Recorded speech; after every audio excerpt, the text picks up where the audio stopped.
Hi, I'm Aaron Pilhofer. I'm the James B. Steele Chair of Journalism Innovation at Temple University.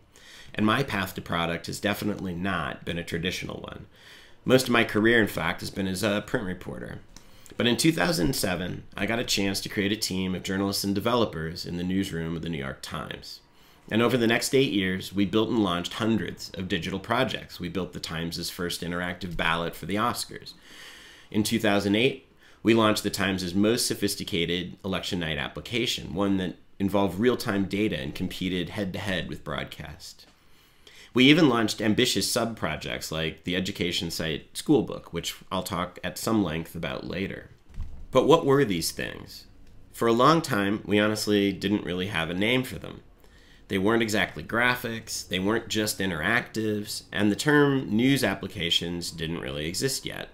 It finally dawned on me one day that what they were was product, but products developed in a newsroom with editorial goals. You now know a bit about the history and practice of product management from Cindy's introduction. So let's talk about how we could begin to apply some of those ideas in a newsroom setting. And the first and most important step, in my view, is to adopt a product mindset.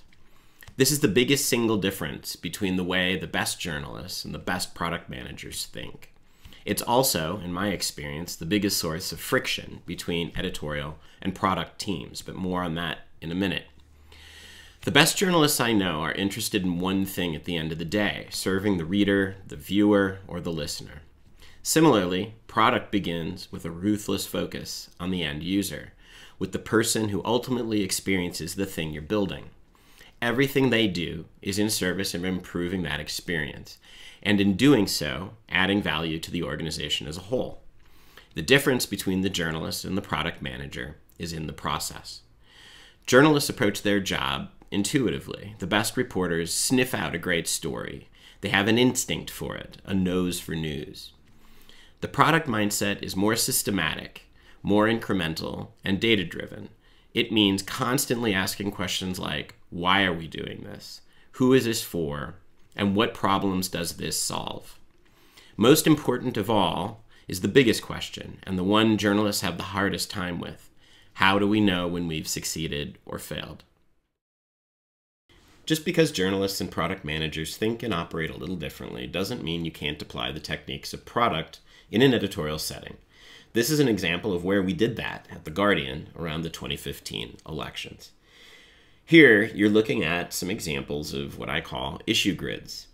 These are a staple of election season, designed to give voters a quick and easy way to compare where candidates or parties differ on major issues. Every newsroom does these. We've done 100.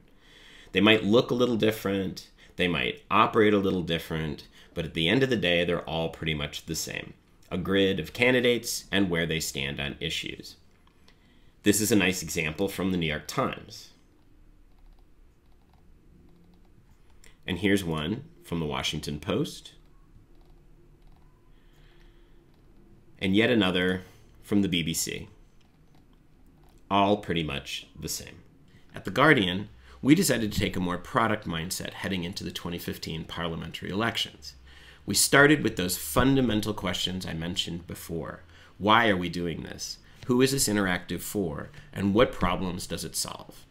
Working with our product team, we decided to test absolutely everything, another hallmark of good product management.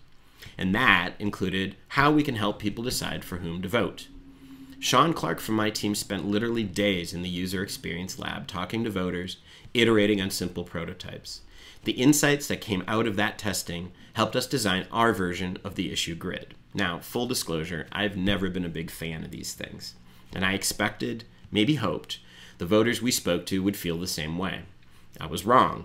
Voters again and again said they wanted to have a quick way to see where the parties fall on issues. Their biggest complaint? Relevance. Not all issues are equally important to all voters, and they wanted a way to filter down to just those issues most relevant to them. Armed with that insight, we did something just a little different. The first thing you'll notice is that we put users at the center of our interactive, not candidates, parties, or issues. Users chose which of the filters most applied to them. After all, what matters to a recent graduate just starting out is going to be very, very different from the issues a retiree would care most about. And only after all those filters do we prevent users with that canonical issue grid, but an issue grid that is totally personalized for them. That's a small but significant example of how the product mindset can inform editorial decisions and how product and editorial can work well together. In the next section, we'll drill even deeper into how you can begin to adopt a product mindset in your news organization, how to build a culture of change, how to hire for it, how to build a strategy, and how to hold yourself accountable to it. Obviously, product management techniques don't work for everything, but I do think Cindy is right. If we're going to survive in this increasingly competitive digital environment, we need to begin to adopt some of these techniques.